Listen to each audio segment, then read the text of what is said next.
Magandang araw, ako si JB Litong at pag-uusapan natin kung bakit mahalaga ang wikang Pilipino at Ingles sa ating pag-aaral at pang-araw-araw na buhay. Ang wikang Pilipino ay mahalaga dahil ito ang ating pambansang wika.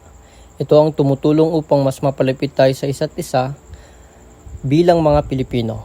Sa pamamagitan ng Pilipino, mas madali nating naipapahayag ang ating damdamin, opinyon at kultura.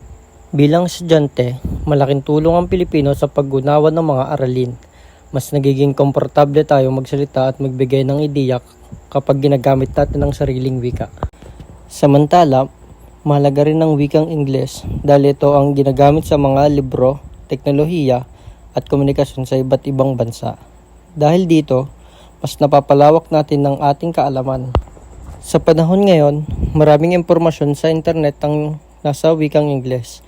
Kaya mahalagang matutunan natin ito upang mas makasabay tayo sa modernong mundo at magkaroon ng mas maraming oportunidad sa hinaharap. Sa aking karanasan bilang mag-aaral, parehong mahalaga ang Pilipino at Ingles. Ang Pilipino ay tumutulong upang mas maipahayag ko ang aking saloobin, habang ang Ingles naman ay tumutulong upang mas maintindihan ko ang mga impormasyon mula sa iba't ibang bansa. Sa huli, dapat natin pahalagahan ng wikang Pilipino at Ingles dahil pareho silang mahalaga sa edukasyon at kinabukasan.